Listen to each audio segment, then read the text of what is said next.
अस्सलाम वालेकुम dear students.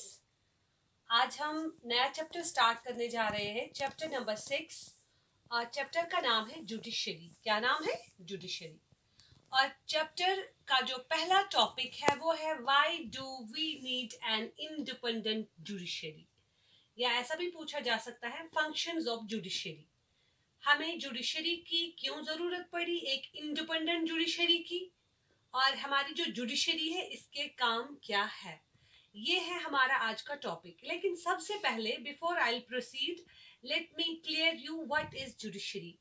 As dear students, you know, government is having three main organs: legislature, executive and judiciary. So judiciary is the third organ of government. जब हम कहते हैं legislature, legislature means law making body. As I told you earlier, we read about legislature and executive. I told you that law-making body in India is Indian Parliament. We discussed about Lok Sabha, Rajya Sabha, their powers. Then after there is executive, which is the second organ of government. And I have discussed a lot about Indian executive. There is parliamentary system of government, and in parliamentary system there are two heads: head of the state, that is president of India, and head of the government, that is prime minister. उनके powers वगैरह हमने सारा कुछ define किया है अच्छे से। तो अब जो थर्ड ऑर्गन है हमारी यहाँ हमारी गवर्नमेंट का, that is judiciary. Judiciary means, judiciary is the organ which interprets laws. क्या करते हैं? लॉज को इंटरप्रेट करते हैं, लॉज को शेप दे देते हैं। अगर लेजिस्लेचर लॉ बनाती है, हमारी यहाँ कानून बनाए हमारी पार्लियामेंट ने, उसके बाद हमारे जो एग्जीक्यूटिव्स है, हमारे मिनिस्टर्स है, वो उसको क्या करते हैं? इम्प्लीमेंट करते हैं। और उसके बाद जब इम्प्लीमेंट करते हैं तो नेचुरली लोगों पर वो कानून नाफिज होते हैं, लागू होते हैं। फिर अगर उन्हें कहीं पे भी कोई डाउट होगा और बाकी मामला जो होंगे जहां वो क्लियर नहीं कर पाएंगे, वो हमारी जुडिशरी करती है। So dear students, judiciary is the organ which interprets laws. Judiciary में हमारे यहाँ टॉप लेवल पे सुप्रीम कोर्ट आता है और नीचे स्टेट्स लेवल पे हाई कोर्ट्स आते हैं, जिनका काम ही है लोगों को इंसाफ दिलाना, जिनका काम ही है कॉन्स्टिट्यूशन को इंटरप्रेट करना। तो अब आगे हम पढ़ेंगे कि जुडिशरी के क्या क्या फंक्शंस हैं। आपको ये समझ आया कि जुडिशरी वो ऑर्गन है गवर्नमेंट का जो लॉज को इंटरप्रेट करती है, उनको शेप दे देती है।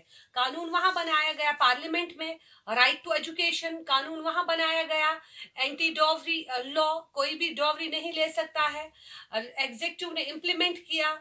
उसके बाद हमारी जुडिशरी देख रही है कि क्या इस पर सही तरह से अमल किया जा रहा है या नहीं। तो अगर सही तरीके से अमल नहीं किया जा रहा तो कल्प्रिट्स को सजा दी जाती है। तो सबसे पहले मैं आपको बता दूं इसके फंक्शंस यहाँ पे बहुत सारे दिए गए हैं। सबसे पहले हम पढ़ेंगे settlement of old disputes. Judiciary जो है, जो हमारे कोर्ट्स है, वो तमाम किस्मों के हमारे डिस्प्यूट्स जितने भी होते हैं, मामलात जितने भी होते हैं, तजाद जितने भी होते हैं, उनको वो हल करती है, चाहे वो सिविल मामला हो चाहे क्रिमिनल मामला हो। देखिए, सेटलमेंट ऑफ ऑल डिस्प्यूट्स, जब हम सिविल मामलात की बात करेंगे, कहीं पे कंट्रैक्ट, ब्रीच ऑफ कंट्रैक्ट है, किसी ने किसी के साथ कंट्रैक्ट किया फिर वो तोड़ दिया, तो वो सिविल मामला है, वो भी चला जाएगा कोर्ट में। तो प्रॉपर्टी का मामला है, वो भी कोर्ट में चला जाएगा। मैरिज डिवोर्स का मामला है, दे आर सिविल मैटर्स। ये सारे मामलात हल करती है हमारी जुडिशरी।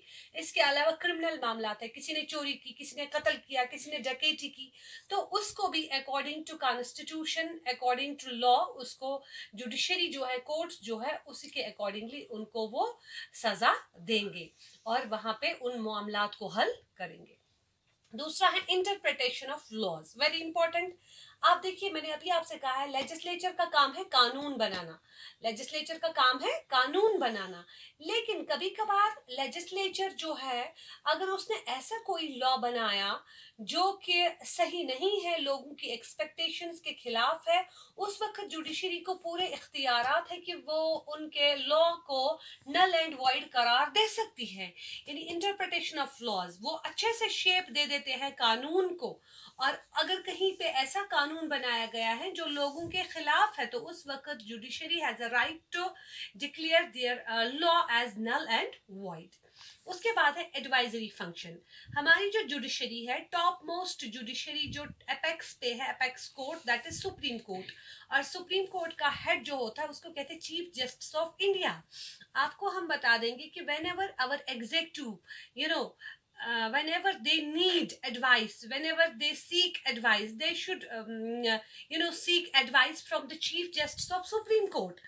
चूंकि इनको बराबर ये फंक्शंस अंजाम देने हैं सुप्रीम कोर्ट के चीफ जस्टिस को या जजेस को, उनको हर वक्त एग्जेक्टिव को क्या करना है, उनको एडवाइस देनी है और वो देते रहते हैं। स्पेशली मैं आपको बता दूं कि जब हमारे यहाँ हमारी प्रेसिडेंट जो है वो जब वो ऑर्डिनेंस पेश करता है, when legislature is not in session, जब उनकी छुट्टी होती है उस वक्त वो ऑर्डिनेंस ऑर्डिनरी लॉ बना सकता है, और उस वक्त दैट टाइम ही seeks the advice of chief justice of India.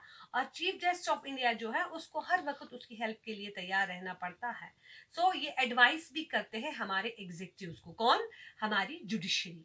उसके बाद है प्रोटेक्शन ऑफ बेसिक राइट्स। क्योंकि जुडिशरी इसलिए बनाई गई, कोर्ट्स इसलिए बनाए गए हैं कि लोगों के बुनियादी हुकूक जितने भी है उनको प्रोटेक्ट कर ले, और जहां कहीं पे भी किसी के साथ नाइंसाफी हो रही है, उसके हुकूक छीन लिए जाते हैं, डेफिनेटली वो मूव करेगा कोर्ट में, और कोर्ट की जिम्मेदारी है कि वो उसके राइट्स उसको दिला दे। Then after there is helpful in socio economic changes. हमारी जुडिशरी जो है वो बहुत कारामद है इस चीज के लिए कि वो हमारे यहाँ सोशल इकोनॉमिक चेंजेस उसने लाई है। जब हम सोशल इकोनॉमिक चेंजेस की बात करेंगे, आप देखिए सोशल इकोनॉमिक चेंज में, सोशल चेंज में आती है upliftment of women and children, या इकोनॉमिक चेंज में आती है बॉन्डेड लेबर खत्म कर दिया गया, चाइल्ड लेबर खत्म कर दिया गया, ऐसे कानून बनाए गए और अमलाए गए। कानून तो उनने बनाए, लेकिन स्ट्रिक्टली जो जुडिशरी है वो वॉच कर रही है, उसके पास अगर ऐसे केसेस आ रहे, चाइल्ड लेबर के केसेस आ रहे, वीकर सेक्शन से रिलेटेड एक्सप्लॉयटेशन के केसेस आ रहे, तो वो अकॉर्डिंगली कल्प्रिट्स को सजा देती है। और जुडिशरी जो है वो कोशिश कर रही है, काम कर रही है विमेन और चिल्ड्रन की अपलिफ्टमेंट के लिए। ऐसे ऐसे कानून बनाए गए, डोमेस्टिक वायलेंस से रिलेटेड औरतों को हक दिया गया, या कि हम बात करेंगे चिल्ड्रन से रिलेटेड, चाइल्ड मैरिज खत्म कर दिया गया, चाइल्ड लेबर खत्म कर दिया गया, बेन लगा दी गई उस पे। ये सारी चीजें कानून तो बनी थी, लेकिन अमलाई किसने, जुडिशरी ने। So it's very helpful in socio economic changes. उसके बाद है to establish rule of law. हमारे यहाँ हमारी जुडिशरी जो है, रूल ऑफ लॉ, हिंदुस्तान में जो कानून है वो सबके लिए एक जैसा है। यहाँ everybody is equal in front of law and everybody will get equal protection of law। तो इस तरह से यहाँ पे रूल ऑफ लॉ है, सबके लिए कानून एक जैसा। और जहां कहीं पे भी लग रहा है कि किसी के साथ नाइंसाफी हो रही है, किसी के साथ एक्सप्लॉयटेशन हो रही है, तो जुडिशरी उसको अकॉर्डिंगली जस्टिस दिला रही है। Then after there is protection of fundamental rights. सबसे बड़ा जो जुडिशरी है is the guardian of fundamental rights. Judiciary is the guardian of fundamental rights. हमारा जो सुप्रीम कोर्ट है, हमारी जो हाई कोर्ट्स है, they are the protectors, they are the guardians of fundamental rights. Fundamental right जो है मैंने आपको बताया है, these are the basic rights which are in part 3 of Indian constitution. हमने इसमें डिटेल में पढ़ा है, right to equality, right to freedom, right against exploitation, freedom of religion, ये सारे राइट्स मैंने आपको बता दिए हैं। तो हमारे यहाँ जब भी किसी शख्स के बुनियादी हुकूक छीन लिए जाते हैं, तो उस वक्त हमारे यहाँ एक राइट है, fundamental right, right to move to court, right to constitutional remedies जिसको कहा जाता है। आर्टिकल 32 के तहत everyone who has everyone whose rights have been infringed from someone, that person has a right to move to court and it's the duty of judiciary to protect their rights। तो उनके जो भी rights हैं उनको वो वापस दिलाने हैं।